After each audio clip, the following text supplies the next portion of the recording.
Laugh and the world laughs with you. Snore and you sleep alone. Anthony Burgess.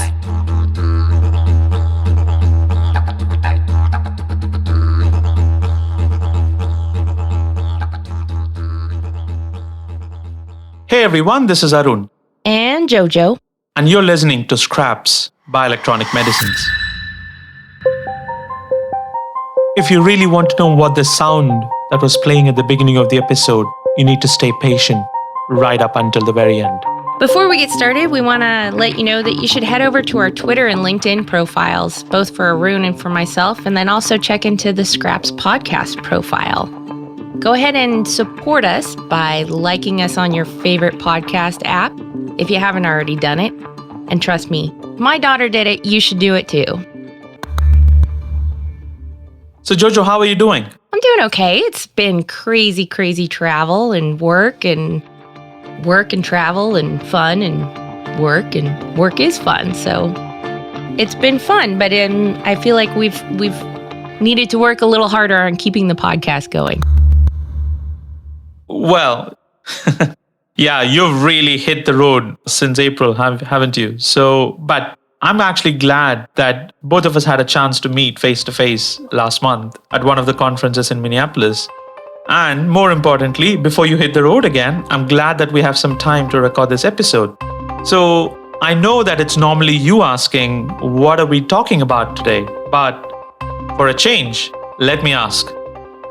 What do you think we should talk about today, Jojo? Well, I think this whole season has been pretty special, and I don't want to interrupt that flow. It's been a fun journey, and after doing our fully narrative podcast on psychedelics, we got back to our sort of a hybrid version of what we've done in the past. Yeah, purely as an experiment. Well, that's what this is, science, right? We should experiment. And I think people seem to kind of like this approach, one where we mix discussion and narration and interviews. Yeah, do you have any favorite ones that people should check out? Any special recommendations from Jojo now? All of them. I love all my children equally. Spoken like a true mother. Don't tell my kids. I don't know that they would agree with that, but okay.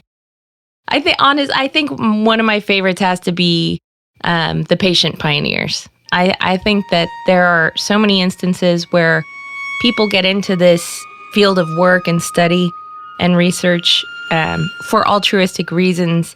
And so many people, especially the younger ones, don't get that firsthand experience with the patients themselves. So that's one of my favorites. How about you? Well, I personally love the episode 2 purely because the fact that a modality, and I think Imran Iba also mentioned it to a certain extent, where you actually have a non-invasive modality and the impact of an intermittent theta burst stimulation can actually be so profound.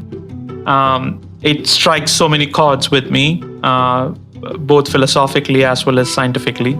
So for me, that one is an absolute favorite of mine.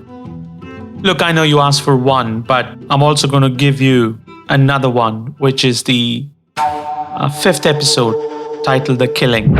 I think the type of soundscapes that we created for that episode is something that took me so much time, but it was the most fulfilling of any episode production that I've done this series. That is a great one. Everyone must check out this season of Scraps, and for what it's worth, listen to the episodes with your headphones on or in a car stereo with no distraction to fully understand the production value. And sorry, Jojo, I had to make that pitch. But now, coming back to the episode and reversing the roles, what are we going to talk about today? Well, I kind of had an idea that I really wanted to put the screws to you. So it's going to be some heavy lifting for you today. Oh, wow. How's that? All right. Well, you're the person who apparently knows everything and anything about bioelectronic medicine off the top of your head. And for some things that you always tout about the field of bioelectronic medicine space, there's room for novel therapies beyond the traditional hammer looking for a nail, brain-computer interfaces, etc., etc. So here I am to grill you on this topic. Oh, well, what can I do apart from just accepting the challenge through this? Oh, let us actually see if I stand up to the inquisition. So what topic specifically are we going to talk about today? I kind of thought for the next 3 episodes, we'll take 3 disease conditions and go soup to nuts on each topic so that everyone can understand the area well, be it a scientist or an engineer or an investor or a patient or a member of the general public. Hopefully there should be something for everyone. Okay, so what specific disease condition are we going to talk about today, Jojo? Okay, so I have one for you. It's something that impacts a huge chunk of the population that people don't even realize they have it. And it's usually somebody else that tells you that you have a problem. It's not alcohol. They tell them that they're loud and they can't sleep. What is it? Well, if anyone has naughty thoughts, please leave them at the door before you go any further. This is not that kind of a podcast. For that, you can check out other episodes from other podcasts, and we will throw in a link in the episode description. But Just kidding. Just kidding. I think you're referring to something less naughty. Let me ask you one more time. What did you have in mind? So, Arun, you have a slightly perverted brain, and I am talking about a disease condition, not a fantasy or a fetish that keeps your partner up all night because of how loud you are. Oh, yes, that one. Yes, that one. The one that causes more new onset diabetes, more new onset of hypertension, atrial fibrillation, stroke, and sudden death. And for folks in the bioelectronic medicine field, this has the highest valuation today for a single asset class. So, do you want to tell everyone what that is, Jojo? Absolutely. I think it's about time. We're only about 10 minutes into the podcast before I finally tell you that we're talking about sleep apnea. Yes, you and your dirty mind can't believe you changed a science podcast into soft porn.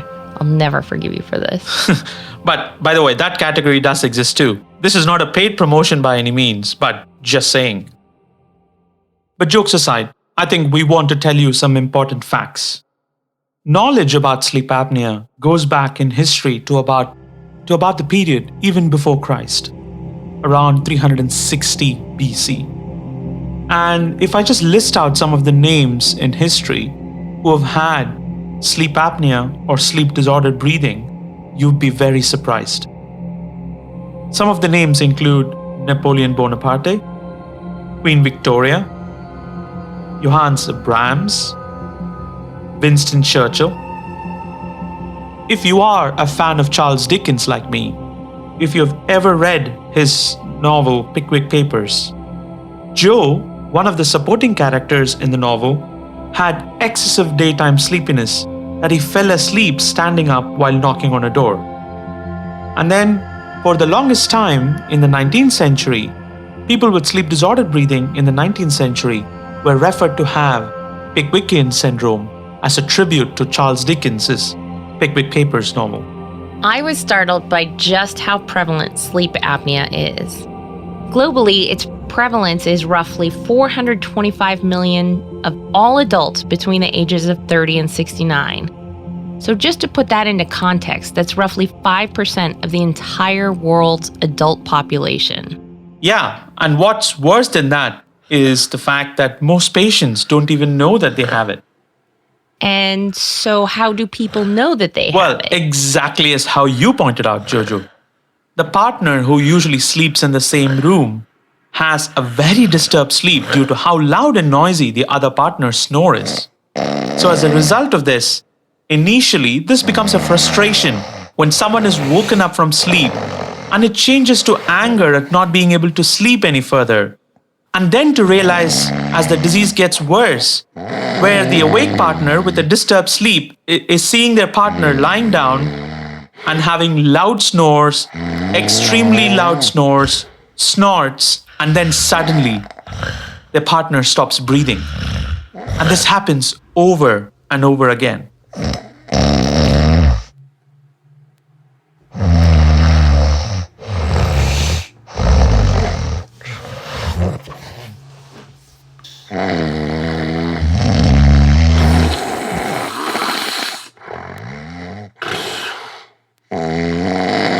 I can tell you, I have firsthand experience with this, and it is maddening.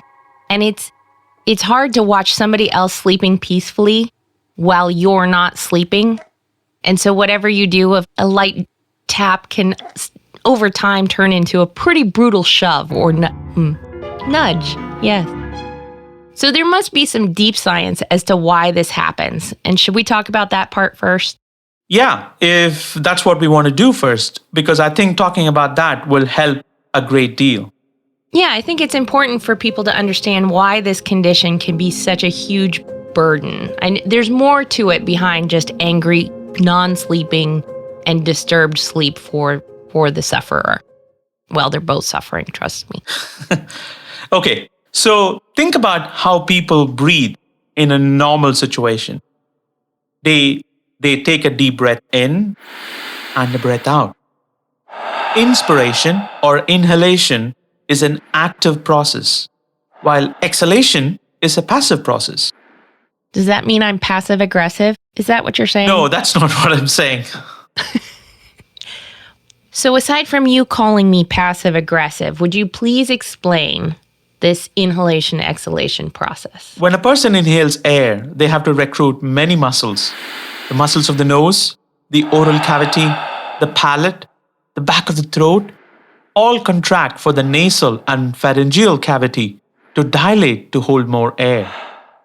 When the skeletal muscles of the rib cage and the diaphragm have to contract in completely different directions to move.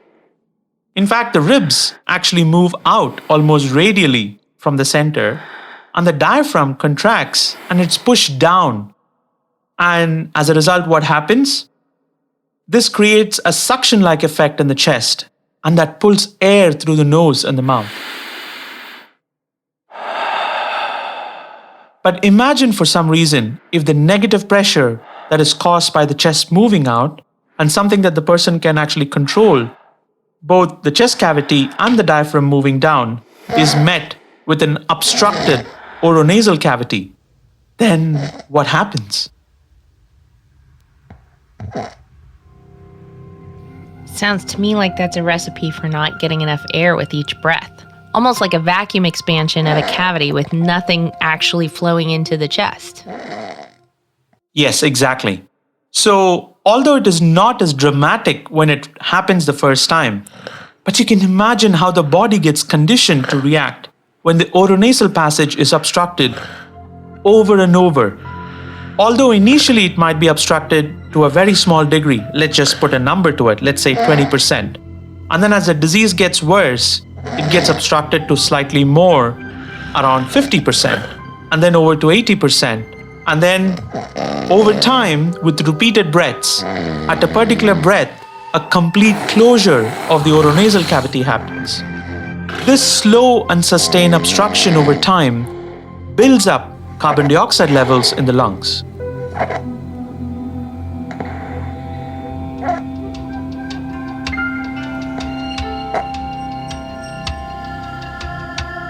So is this why snoring gets worse over long periods of time, like days, weeks, and months? Or is this happening in one night session that you're talking about this repetition and things getting worse and devolving? So I'm talking about the evolution of the obstructed airway over many days to months and years. Initially, when it actually happens, it's always milder because nobody actually goes from a small obstruction or a snore to eventually to a very long and a loud snore. But it always happens A honk. over time, and especially over months to years. So back to the buildup of the carbon dioxide, and that's because we take oxygen from the air and then exhale carbon dioxide. Exactly. So while this problem slowly starts building up over time, it starts off as one that actually initially blocks inhalation of air into the lungs. But what it's actually causing over time is a carbon dioxide buildup in the lungs.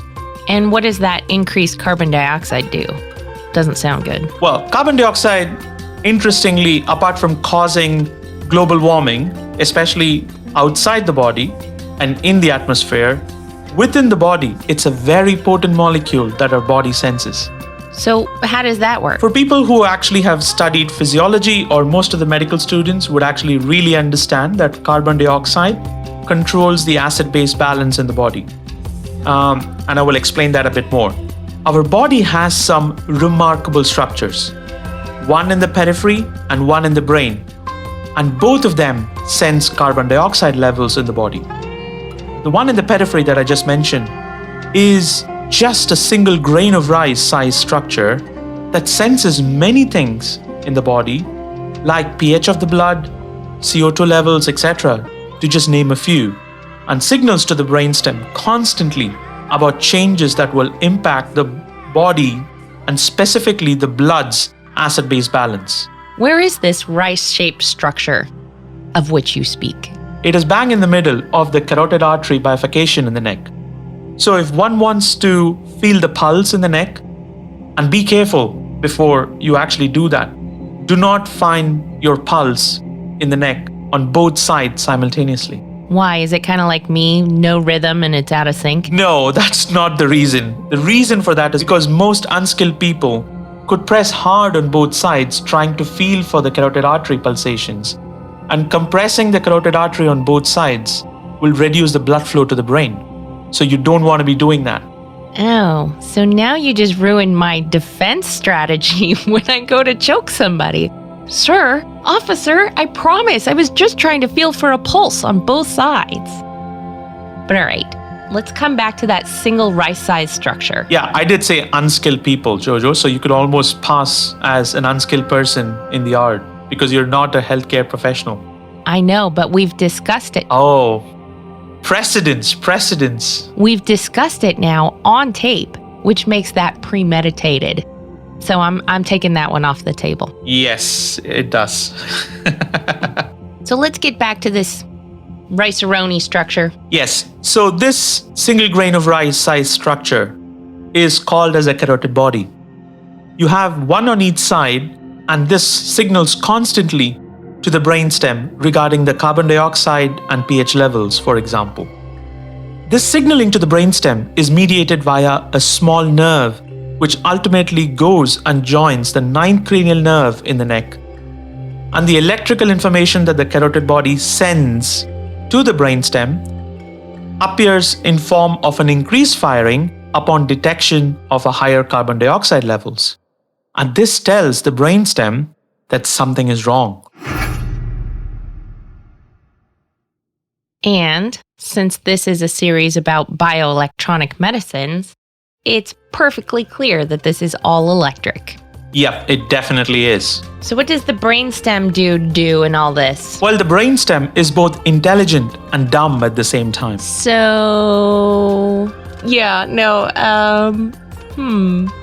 See, I'm tempted to compare this intelligent and dumb at the same time to certain classes of people, but let's maybe back that off and say it's maybe more like most dogs. Well, my wife will tend to disagree, and she will actually say that I'm both intelligent and dumb at the same time.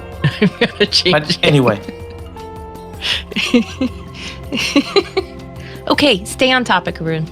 Brainstem. yeah, the brainstem, as I said, is sensing all the information that the carotid body is sending in the form of electrical impulses. And it is a fantastic integrator of information. It receives this barrage of electrical activity. This is interpreted by the brainstem not as an activity that it must perform to reduce the carbon dioxide level directly, but to act impulsively in a completely different way. I identify with impulsivity, but that's not what we're talking about. So tell me more about this carbon dioxide reaction. The brainstem in this situation integrates this information that it gets and talks to itself and says, oh, normally it's my kidneys who are supposed to be doing the work to filter out all the bad things from the blood that the body doesn't need. So if the carbon dioxide level is raising, I must do something quickly to neutralize it. So it does two things. It cranks up the signaling down to the heart and the blood vessels to reroute the blood to the brain. Because remember, increased carbon dioxide means that the brain is not getting enough blood, or so the brainstem actually thinks. Then it goes, as a result, into a self-preservation mode and starts dumping more adrenaline into the system. I think this is what is referred to as increased sympathetic signaling. Yeah, it is called sympathetic for a reason. So, this increased sympathetic signaling that is caused by sensing of a higher carbon dioxide level that is then integrated at the brainstem and as a result is sent to the rest of the body through the many sympathetic nerves, increases blood pressure, causing hypertension. It also changes the way glucose or insulin acts on the various cells and potentially in the long term could cause diabetes. Whoa. Okay, so that's one thing. What about the second thing? Yeah, the first thing that I've just told you about is more like an instantaneous reaction. Like when someone whacks you on the head.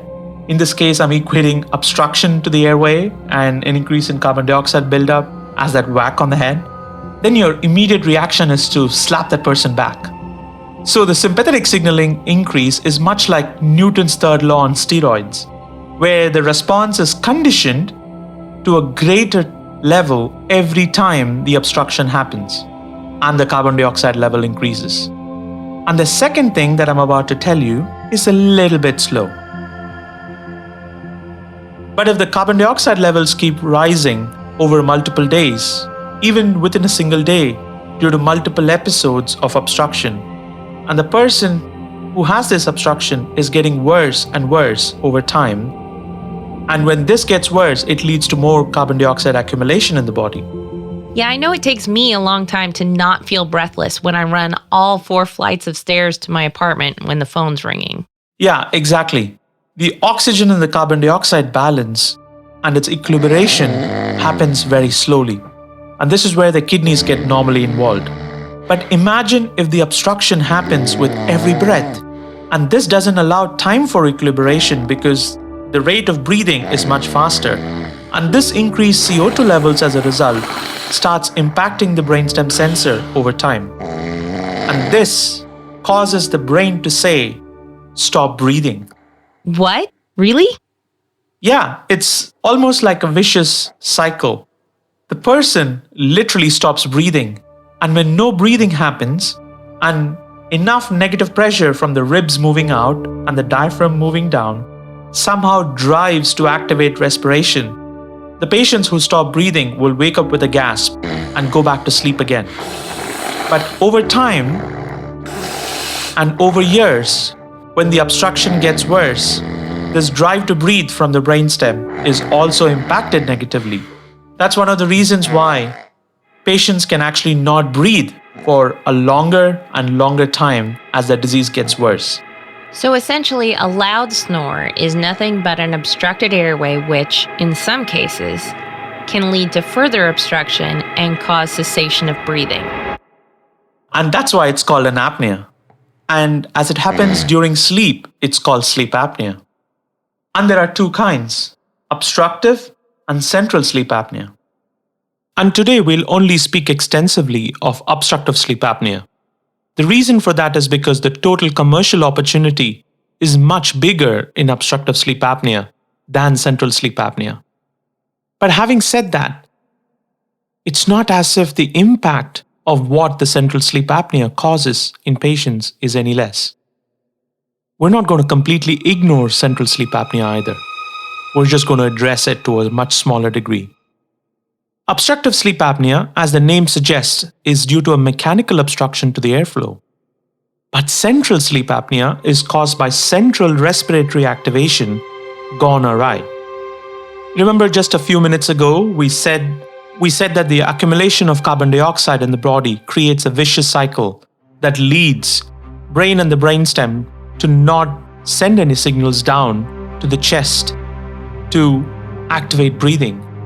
This carbon dioxide accumulation leads to a shutdown of respiratory centers, and this precipitates more apnea in patients. That's what we said, right? But imagine if this buildup of CO2 in the brain is not due to a mechanical obstruction to the airway, but more due to the heart's inability to pump blood.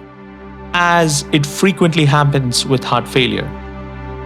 The heart cannot keep up with the demands of the body, sometimes even baseline demands. So in the most severe cases of heart failure, as it happens in elderly patients or patients who have severe heart failure due to other reasons, even under resting conditions, the buildup of CO2 leads to the brain shutting down breathing, and the way it actually happens was described by two physiologists, and the phenomenon is called as Cheyne-Stokes breathing. In patients with severe heart failure who experience this type of a phenomenon, the Cheyne-Stokes breathing, the airway is not obstructed, but the brainstem fires less and less to activate breathing. So the breathing starts off as normal, but keeps waning down breath after breath before completely stopping.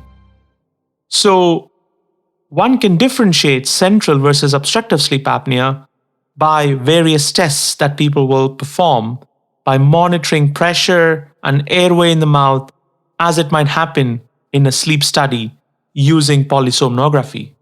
And we'll come to that in just a bit. A notable person in history who had central sleep apnea and died as a result of that was Joseph Stalin. Okay, but I have a basic question. Why does it happen in sleep and not while a person is Jojo, awake? think about it. When someone is awake, it is voluntary. So you can control the inspiration or the inhalation of air and the expiration or the exhalation of air. But when a person goes to sleep, they are fully under involuntary control and the muscles of the body go limp. So the chances of muscles prolapsing and causing an obstruction is higher. What we haven't mentioned yet is the reason for the obstruction of the airway that causes sleep apnea. Remember, I said that the patient muscles of the oronasal cavity has a lower muscle tone when asleep, so that the muscles of the upper airway can prolapse or fall back. The entire airway can just relax completely. The tongue only prolapses in a certain percentage of patients, and tongue, as a result of gravity, tends to collapse back into the airway at the back of the throat.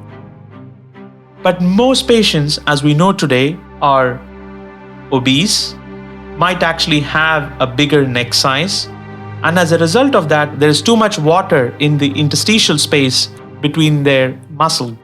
And as a result of that, due to gravity, the entire weight of the fluid in the neck can actually compress on the airway, and that can narrow the opening.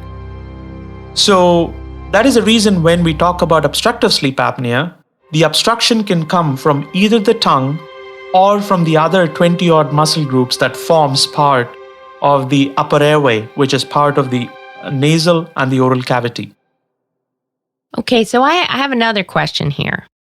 The old wives' tale is that snoring is caused by things like weight gain and your tongue sort of getting in the way of the back of your throat. How true is any of that? All of that is very true. So snoring is mostly nasal obstruction.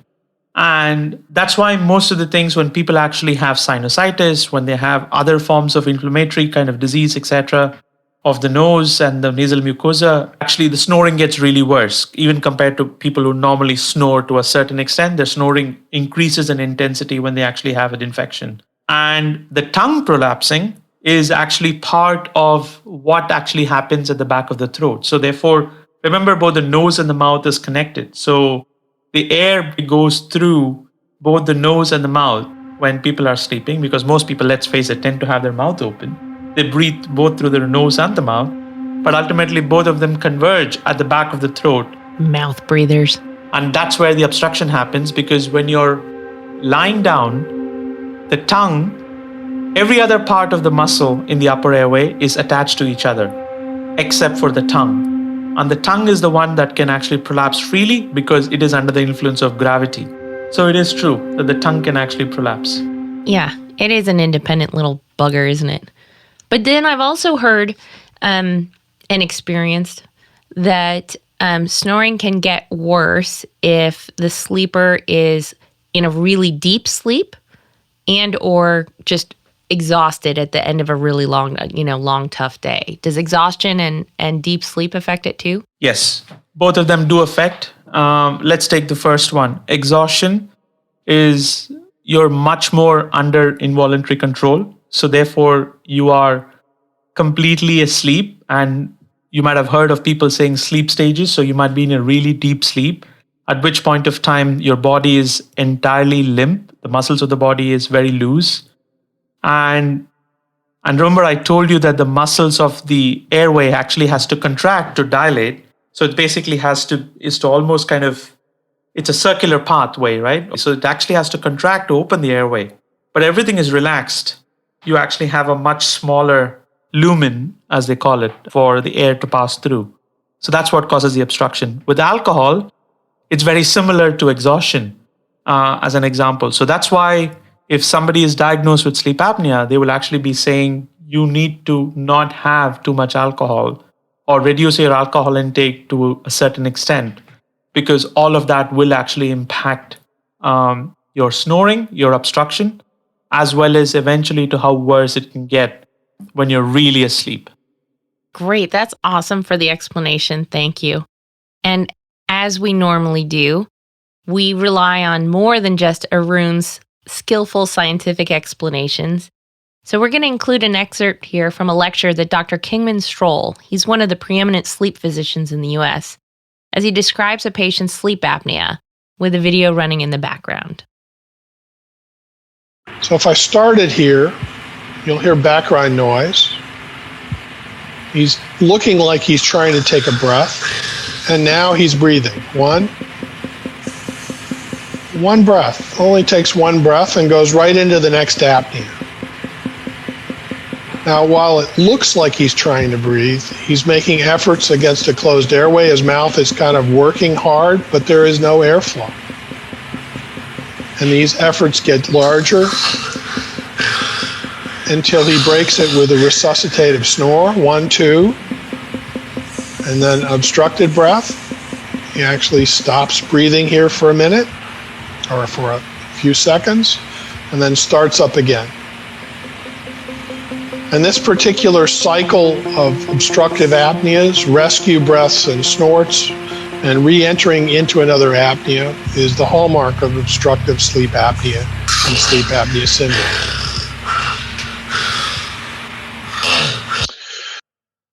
So how many times can a patient stop breathing, say in an hour or a minute, and how do we diagnose them? That's a great question. A person with obstructive sleep apnea, like with any disease condition, is graded as mild, moderate, severe so that the physicians can actually identify the severity of the disease and treat them. And the grading is based on the number of apneas or the time that they stop breathing. And this is counted. So the cessation of breathing, or the pauses in the breath, or the half breaths, or the snorts, or the gasps, are all calculated by a healthcare professional who is skilled at performing these sleep tests when they are watching a person undergo a test called as polysomnography, where they measure multiple parameters like airflow, pressures of the air moving in and out, pressures of the oral cavity and the pharyngeal cavity before and after the obstruction, while also looking at the video of the person sleeping so that they can clearly grade the episodes that are happening.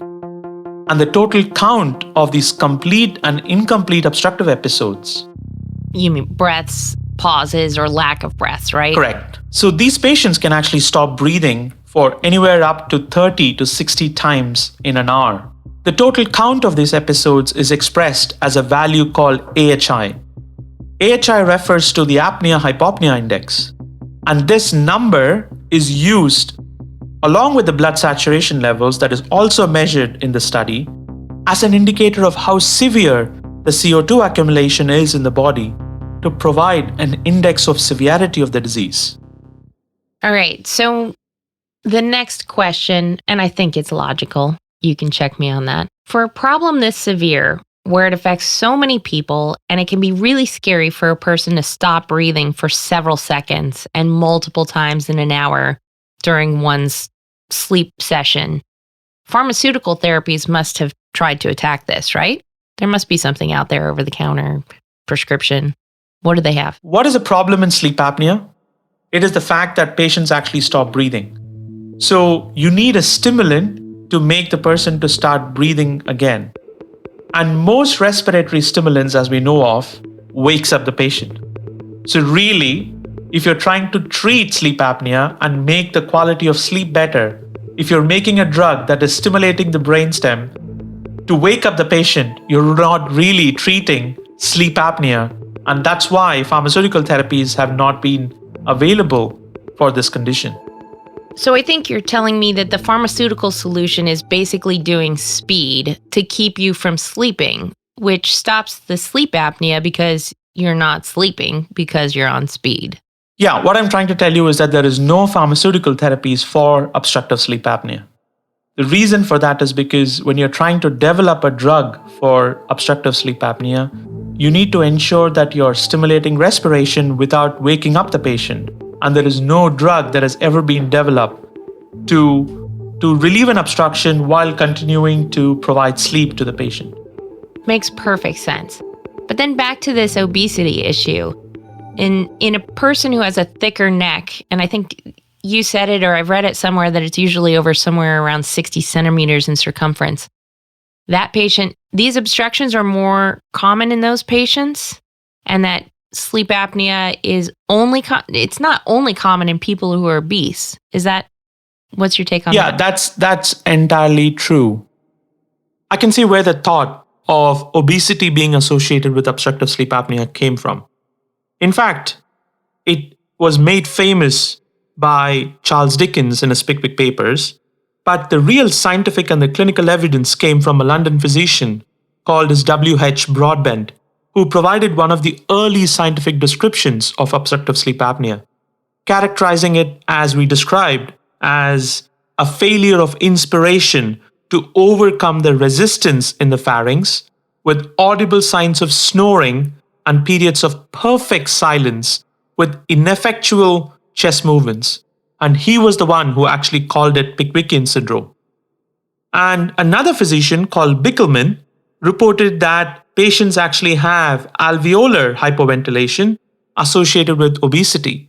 So this means that patients had lower blood oxygen saturations and as a result presented with signs of bluish discoloration of their skin and mucous membranes.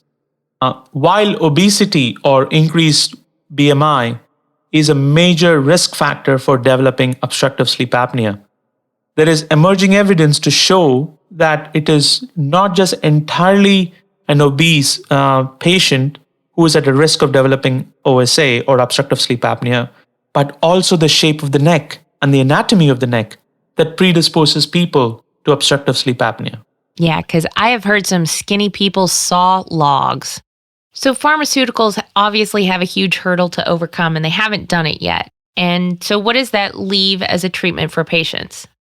Asking for a friend. So since the problem in obstructive sleep apnea is one of a mechanical obstruction to the airway, where in some patients it might be the tongue, in some patients it might be the entire rest of the airway, it must be treated with a mechanical solution. And obstructive sleep apnea is a respiratory issue, and blood oxygen levels, as I said, goes down due to a reduction in normal breathing. So the solution, and the most widespread solution, is a type of a pneumatic splint. So now that we've all been through COVID, I think most people will be aware of continuous positive airway pressure, or CPAP, or even BiPAP devices. The principle is all one and the same. It acts as a pneumatic splint for the airway to keep it open. Got it. And these CPAP and BiPAP devices blow air at positive pressure and force the air to act as a fluid splint to keep the airway open. These CPAP devices work as long as the patients use it. You will see that older patients tend to use it more frequently, and these devices and their businesses are a big market. Like, for example, there are companies like Philips and ResMed, which actually make CPAP devices, and they thrive. And the bulk of their business is on making and marketing the CPAP devices because they get reimbursed year on year because the patients have to change their CPAP devices. So I know reimbursement, especially in bioelectronic medicine, is a big issue. That's something that everybody wrestles with. What does reimbursement look like for a device like a CPAP machine or for makers of these devices? Yeah. The continuous positive airway pressure devices or CPAP devices are relatively well reimbursed. They are, in fact, the first-line treatments for obstructive sleep apnea. It works as well it does when it's used, though. So what do you mean when it's used? Why would you say that? It seems like if you have a solution... Well, the CPAP devices, as I told you, inherently blows air at positive pressure. So by nature, when you're forcing air at positive pressure, they tend to dry out the oronasal mucosal layer. This can be very uncomfortable for the patient upon chronic use. Second, as I said, the more older the patient is, the more compliant they are. But OSA is not just a geriatric disease. It is seen more in the younger population, more in more fitter population, especially, as far as I know, a remarkable number of NFL athletes, as an example, have obstructive sleep apnea. So if you have someone who travels a lot or is of a younger age group, who is much more mobile, who doesn't have a good sleeping pattern, having a device that has to be plugged in all the time through the night, and you got to be connected to the device through these tubes that come to your nose, and having a positive air being pushed into your nose and your mouth can all be a bit problematic. So patients tend to use it less and less. So the average compliance rate for CPAP is between 40 and 60%. And I'm not coming up with this number. This is from a review that was commissioned by the American Association of Sleep Medicine. And the numbers that is found in the US is also very similar to what is found in the other countries. That actually, I've done some other research in this area, and that 40 to 60% actually sounds high. And here's kind of one of the tricky things that I know that they looked at to determine compliance for CPAP users is they get the machine and they maybe turn it on, maybe use it a couple of times. But the indicator for how often they're using it is actually how frequently they reorder the cleaning product that are also reimbursed for the machines and the tubing and all of that. Have you heard anything about that part? I mean, that's a pretty good use. It's like if you're not cleaning your machine, it's because you're not using it. Yeah, that is very true. That is absolutely true. And the reason for that is because when you're blowing air, the air actually condenses in the tubing, so which means you get mold and you need to clean the tubing or change the tubing, etc. But remember that these CPAP devices... Yeah, so you stop snoring, but you get an infection. Yeah, and airway infections are not usually that great, and you don't feel that well if you do have them. Which probably leads to more snoring, right? Yes. So I think for coming to reimbursement, the point that you raised before, I think the guideline for reimbursement in the US, at least, and US and Europe, is the fact that patients will actually have to use the CPAP device for at least 4 hours at the bare minimum for them to be provided with the next CPAP device. Because these CPAP devices tend to have a monitor for everyday use and for how long they are being used on a given night. So this provides the information for the payer to actually monitor how much these... Welcome to the 21st century. Yeah, and this provides the information back to the payer for how much these devices are being used, and if they're used any less, these devices will not be provided or reimbursed for by the insurance company. And I'm guessing we have a third factorial in compliance of use, and that would be the sleep partner, if there is one. Because my understanding is that these machines can be a little bit loud, not just for the sleeper, but for the partner too. Yeah, is that true? That's very true. Because these devices, to be honest, they've actually gotten quieter over the years, but it is still generating a certain amount of decibel noise. And when you're sleeping, and if you're very disturbed by the tick of the clock or some other sounds around you, just having a CPAP device in the constant hum is going to be a problem, specifically for the partner. So that is also another reason why partners of patients with sleep apnea might actually tend to sleep in a different room purely because they don't want to affect the sleep quality for the person, but also the partner wants to remove themselves from the same room while they're asleep. So it makes for not so great marital relationship. Not to mention that the Darth Vader mask and the breathing and hum of the machine isn't exactly sexy. So as a hypothetical, again, asking for a friend, what does a patient journey look like? Let's say we've established through a sleep partner that a sleeper has possibly OSA or sleep apnea in general. How do you go about diagnosing it? What's the process? Usually when a person is actually referred to a physician, the physician will usually check for what is referred to in the field as a stop bang criteria. So stop refers to snores. The patient will be tired as a result of not sleeping well. O stands for observed apneas, most commonly by a partner or via a study. P stands for pressure, which in this case refers to hypertension. And that's the stop. And in the bang, it refers to B for BMI greater than 35. You do an assessment of the age, whether it's a pediatric population or an adult population, and what the age of the patient really is.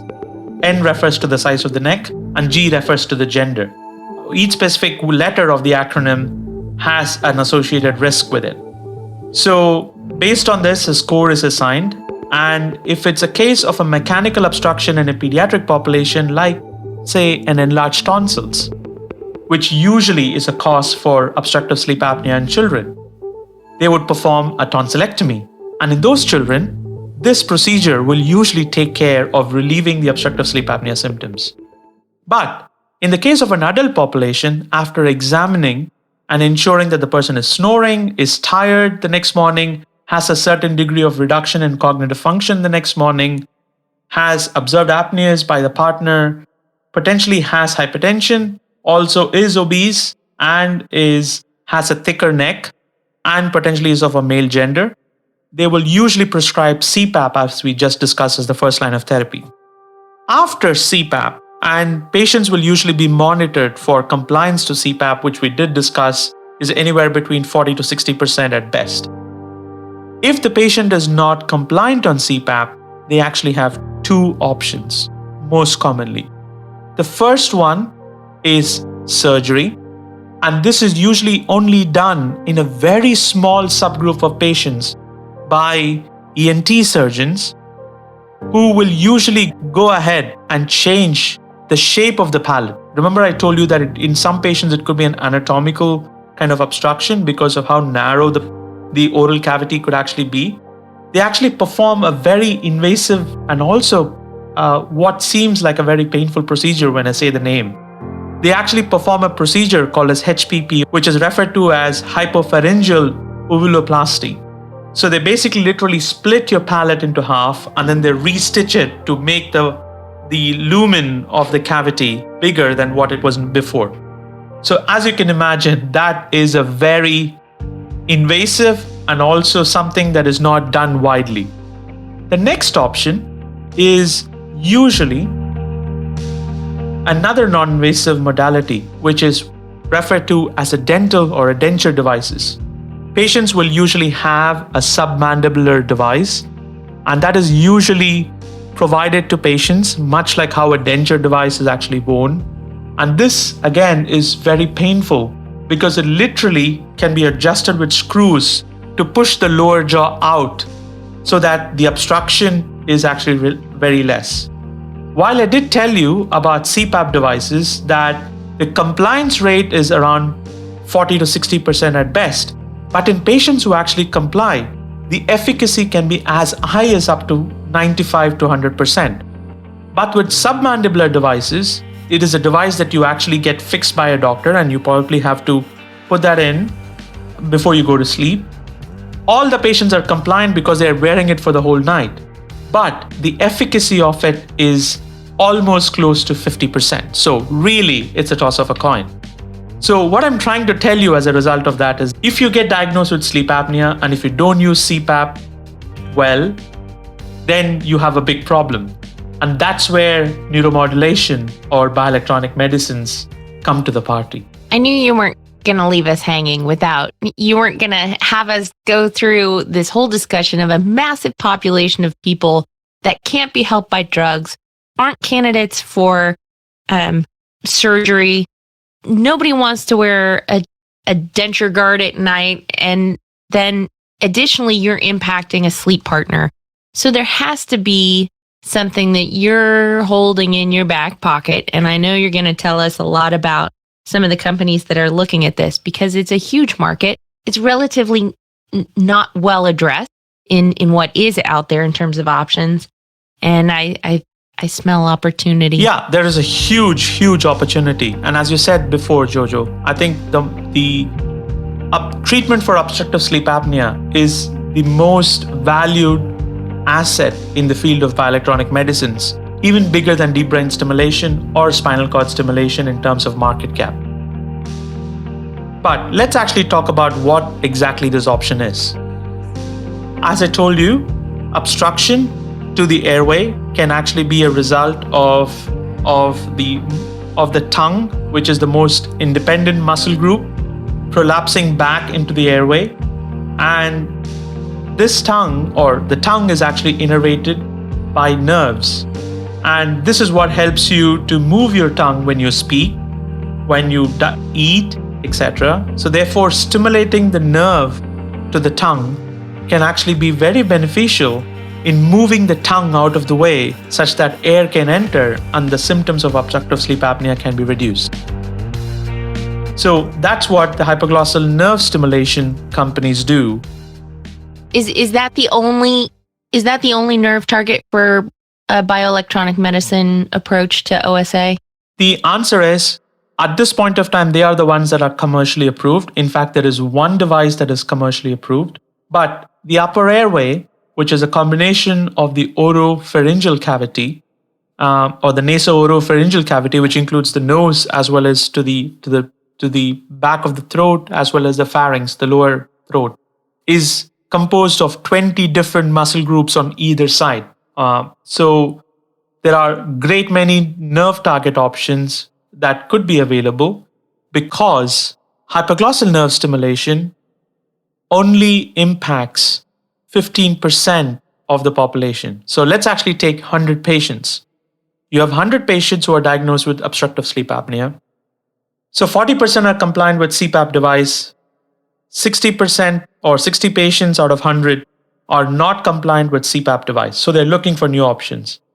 Hypoglossal nerve stimulation, at least the one that is approved back in 2014 by a company called as Inspire Medical Systems, that stimulates the hypoglossal nerve.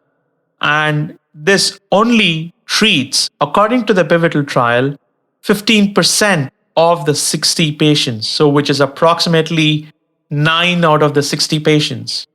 The reason for that is because the Inspire Medical Systems device only stimulates on one side. Because when they developed the system, the FDA was very cognizant that you have two nerves, one on each side, that is innervating the tongue. And the tongue doesn't just contract, it also kind of moves in every other direction.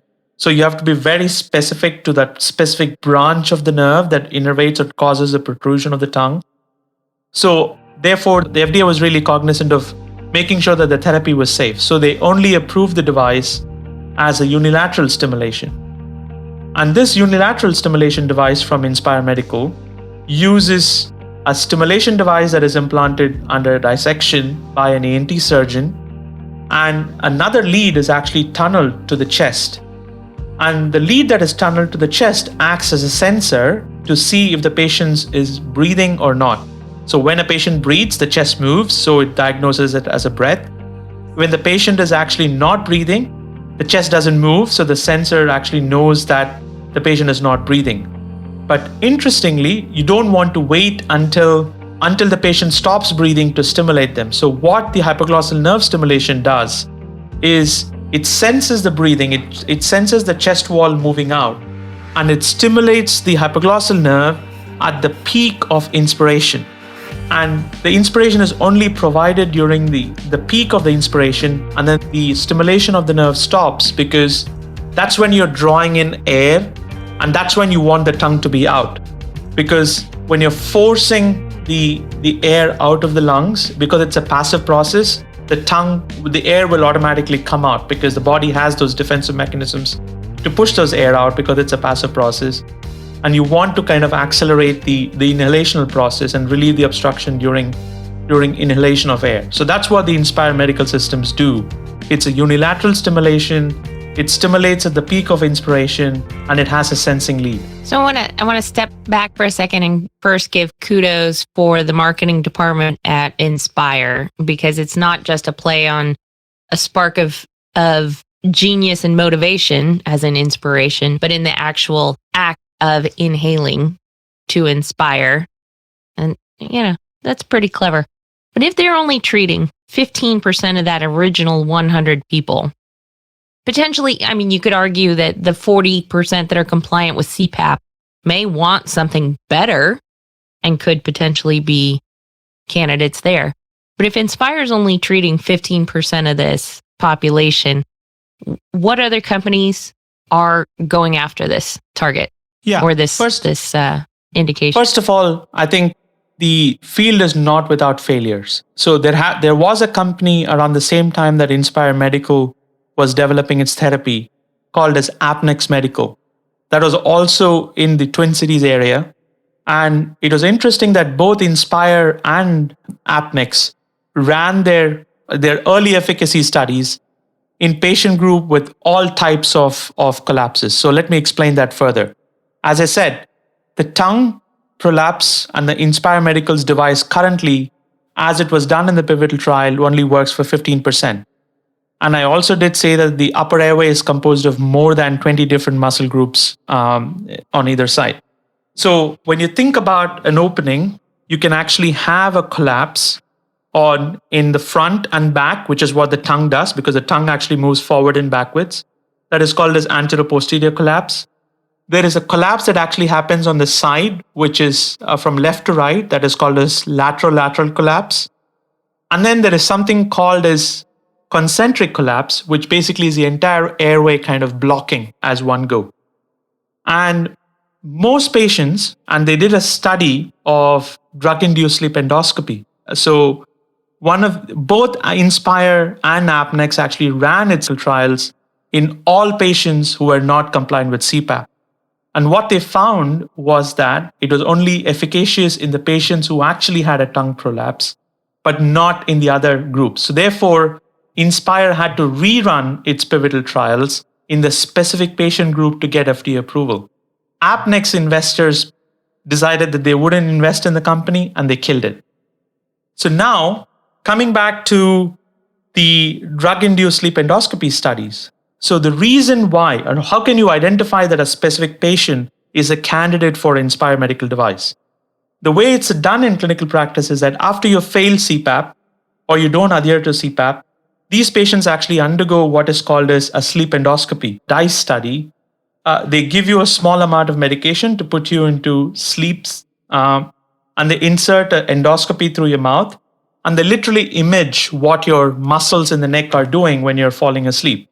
And they will actually observe and quantify what type of a collapse the patient actually has, whether it's a anteroposterior collapse, which means they might be a candidate for hypoglossal nerve stimulation, or whether the patient actually has a combination of other muscle groups, which might be the tongue, the palate, the hypopharynx, etc., etc. And the clinician would actually grade them.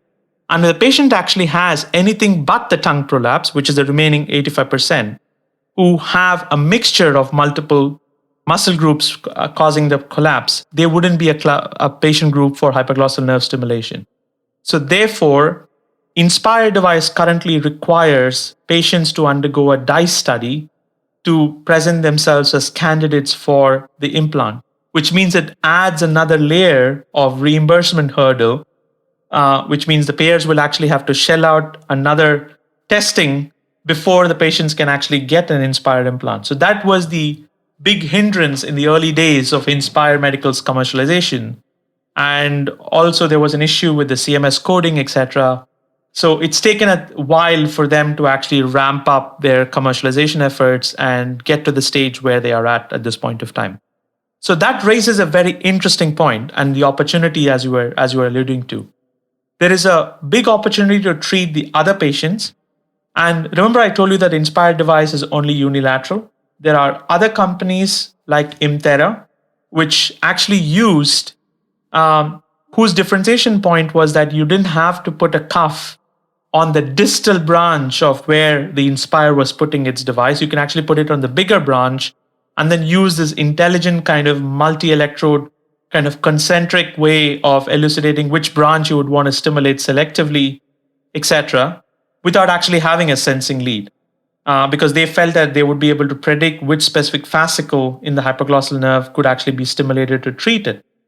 That company actually did its patient trials in around 30 to 40 patients, if I understand it correctly, and was sold to LivaNova for close to 250 million. So LivaNova is redoing its pivotal trials at this point of time because there were issues with both the IPG as well as the design of the pivotal trials, design of the trials that Imthera actually ran. So they're redoing all of the effort. So even though Imthera's acquisition was 5 years ago, there is no product on the market at this point of time to compete with Inspire Medical. Then let's come to the second point, which is alluding to what happens to the other forms of collapse, the remaining 85% of the population who still don't have a treatment. Because Inspire's device is actually relatively safe and it's been on the market for such a long time, there are other companies. There are many different companies at this point of time. There was even a company last week that actually raised 30 million for its Series A financing called 12 Medical, which refers to the hypoglossal nerve as a cranial nerve 12, or Nerve X, which is another company that was out of UT Dallas. And there are other companies which also use cryoablation of the tongue muscles, etc., called Cryosa. And there are also multiple other companies which also use ultrasound kind of modulation to titrate the CPAP, etc. as well.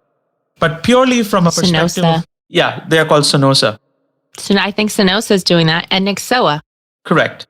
So Nyxoah is actually going after the 85% population that the Inspire, according to its pivotal trial, was not able to treat by stimulating the hypoglossal nerve on both sides. So, and the reason for that is because they believe that instead of having a very invasive surgery to dissect out the nerve and then putting a lead in the chest and putting a hockey puck size IPG similar to what Inspire is doing, can they actually make the invasiveness of the implant to be smaller? So a small incision in the chin to implant the cuff with no battery, nothing, and everything is powered from outside. So the patient in the case, or the product in the case of Nyxoah, is a small implant which is wirelessly powered from outside using a little kind of adhesive strip and a little kind of pouch that sticks to the chin, and that would actually stimulate the device. And that particular stimulator or the external actuator of the cuff, or the external actuator of the device, can actually be recharged during the day. So that's the treatment that they're going after. And based on some early studies that they have put out, not published, but put out, they've actually shown, apparently, or at least the claim is that they are efficacious in other patient groups or patients with concentric collapse, which is very different from the Inspire's anteroposterior collapse, widening the market group. So this is a reason why they actually, even after the early 20 patient study that they did, called as a Better Sleep study, they went and IPO'd, and the value of the company, despite just around 60 million of investment into the company, has actually reached 800 million in the IPO. All based purely on Inspire's success and them trying to push the boundaries on stimulating the hypoglossal nerve bilaterally and hoping that the tongue would move out of the way, and because everything is attached, it would actually move some of the muscles out. but the jury is still out. It still remains to be seen whether they will be successful in the pivotal studies or not. The studies that I quoted that they have actually claimed in that is not yet published was all done in Australia and New Zealand. And it all has to be peer reviewed. And well, I was going to go into, I mean, this all sounds like really good news for snorers and their long-suffering sleep partners. And it sounds like if Inspire's valuation is in the multiple billions of dollars range, and you've got other companies like Sonosa using ultrasound, and Nyxoah and NerveX, this is a massive market size. I think because of the problems that are caused by lack of sleep, both for the sufferer and the sleep partner, for the comorbidities that we've covered here. What do you see as being a potential cap on this market, or where can they all survive? Can they all thrive? They can all survive capturing a subset of the market, targeting the same nerve across the various population. So Inspire will continue to target its 15%. Its device will continue to be used for a wider population. The reason for that is because FDA, even though the pivotal trial was done in a narrow population, because the device was safe, FDA granted them a wider label because there was no treatment available. That market or that device numbers that was implanted in the non-anteroposterior collapse, if Nyxoah is successful, will probably disappear because Nyxoah will capture that share of the market. There is an even kind of greater problem. Remember, I told you that the hypoglossal nerve stimulation purely acts to relieve the obstruction and makes the patient breathe. But there is another aspect of adaptation, a vicious adaptation the brainstem is actually performing, which is driving the patients to completely stop breathing. That is something, if there was a nerve target that would act to relieve the obstruction and also to provide that additional drive to breathe without waking up the patient using neurostimulation, that would be a great therapy. And there is no potentially new information or clinical trials on that area at this point of time. But that would be a huge opportunity. It sounds like, not to be punny, but it does sound like an inspirational space to be working in, and huge opportunities for bioelectronic medicine. And I think there's one of the worst things in the world is poor sleep, because it does affect everything else in your life. And I mean, there's a reason that militaries all around the world look at sleep manipulation as a form of questioning. I mean, that's a tactic that they use to get people to talk. So that's how powerful it is. And I'm glad to see so much focus and attention being placed on OSA, and hopefully it's coming to a theater near me very, very quickly. But I want to say one more thing about the type of patients who are actually being treated or who were treated both in the pivotal trials by both Inspire as well as by Nyxoah. So the Inspire pivotal trial, as well as all of the Nyxoah's clinical trial, is all done in patients who are not as obese, whose obstructive sleep apnea is not so severe. And as a result of that, they are cherry-picking the patients or cherry-picking the moderate patients. And potentially as a result of that, if they show to be safe and efficacious in that patient population, the idea is that they will get a wider label because the device is actually safe. And devices can actually be turned off. So therefore, if there's any problem, you can actually monitor the safety aspects of that. That's the biggest pitfall of this area. And most of the market evaluations or market valuations at this point of time and the market cap valuations are all based on the fact, completely ignoring the fact that the existing devices only capture a selective subset within the eligible population, not just in terms of the collapses, but also in terms of severity of the disease. And that's a huge pitfall that very few people are actually talking about. Okay, so I know you'll give me an honest answer to this, but isn't that cherry picking actually potentially, I mean, in my mind, it could be defensible, because cherry picking the least severe patients means that you are potentially helping a greater number of people. And I would imagine, this is the part I really don't know, is can improvement be made incrementally? So if you have a moderate case of OSA and you're helped by one of these devices versus somebody with severe OSA who gets one of the newer devices, can they then be downgraded to moderate as opposed to severe? If it's not fully cured, can it be mitigated? And I would see that as a win for all the populations, especially the sleep partners. It is a bit of a trick. It's a bit of a sticky question. The reason for that is the following.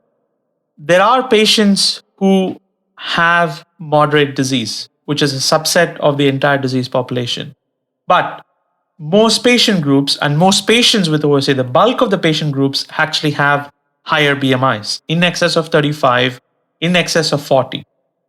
If you're going to restrict your pivotal trials to patient subgroups with BMI of less than 32, then you have a problem in ensuring that you can convince a payer or potentially a patient in saying that it's been successful in a BMI of 32, so therefore we will actually have to put this into you and see if it's going to work, even though your BMI is 41 or 42 or whatever, right? Or your disease is actually more severe than what it is. I think this is exactly what Imran was actually talking about in the last episode when he said companies should not just focus on generating the data that is required for approval, but it should also be high quality, high impact data that ultimately warrants expansion of the markets. At this point of time, I don't see that happening. I might sound like I can actually criticize anybody in this field, but that's not the point. The point is that we actually need to move the patient population in a clinical trial for obstructive sleep apnea from not just focusing on the narrow window, but also running additional trials to focus on more severe populations, more obese patients, etc., because that's where the bulk of the patient population is. I don't disagree with it, but if you can help one segment, and with Inspire only hitting 15%, one could argue that they've only hit a small percentage.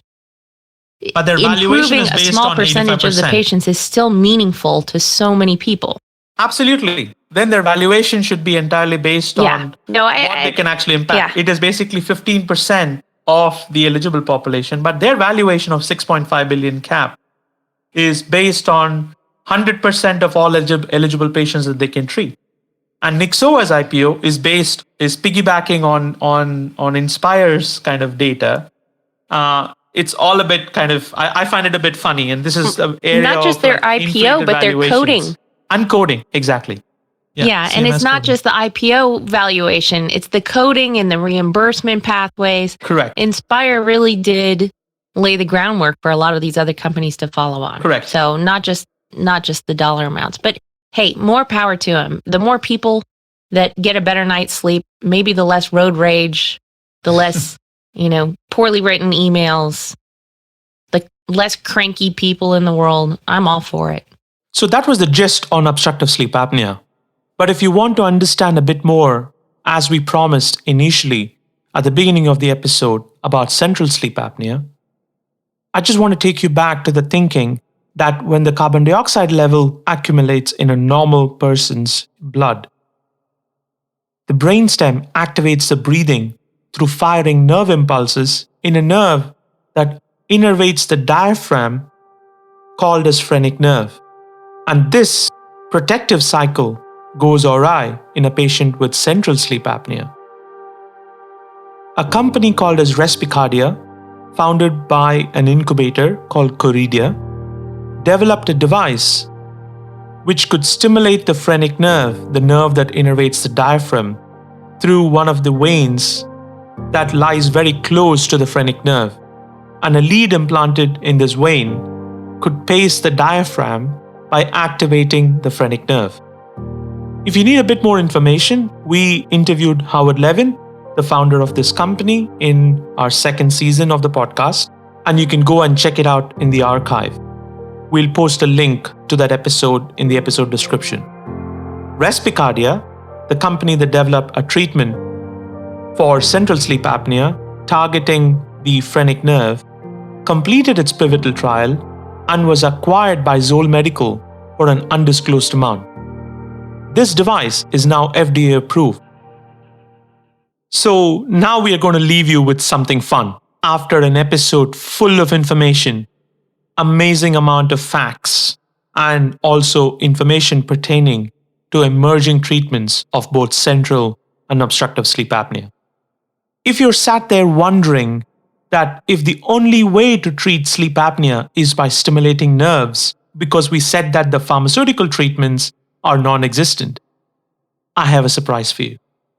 I want to take you back to that sound of an instrument that started this episode.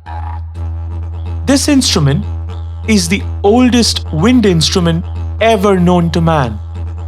It's called didgeridoo, and it was identified by the Aboriginal people of Australia, and we have them to thank. The Aboriginal people of Australia observed that the eucalyptus plants, when attacked by termites, was made hollow in its core, and this left a central cavity. Sometimes these central cavities would actually be blocked, so they would cut parts of the plant, which ended up giving a long tube, and use fire to drive out any remaining termites, and played music with them. What is remarkable is the manner in which you played the instrument with a wide bore is by practicing a pattern of breathing called a circular breathing. And guess what? This type of breathing exercises your airway muscles, and just like how lifting dumbbells in the gym causes someone to be ripped, it ensures that the upper airway muscles are toned as a result of learning circular breathing and to play the didgeridoo. So some people, even today, learn to play the didgeridoo, and it has been shown that playing didgeridoo reduces the severity of sleep apnea. Making these instruments, however, at scale and learning to play them would mean destroying nature or messing with nature to create these instruments. So nerve stimulation remains a viable option for ones who do not have the time to learn to play didgeridoo. We leave you with the sound of the didgeridoo and how the overtones and the undertones can be modulated with various patterns of breathing. Finally, we like to thank our sponsors, Cortec Neuro and Certec Medical, because without their help, we wouldn't be able to pay for the production costs. Jojo and I, however, come free because we do this in our spare time. Mr. Swaminathan Thirinyanasambandam was our sound engineer and sound designer. And that's it from us here at Scraps. As we promised, we're leaving you with the sound of the didgeridoo.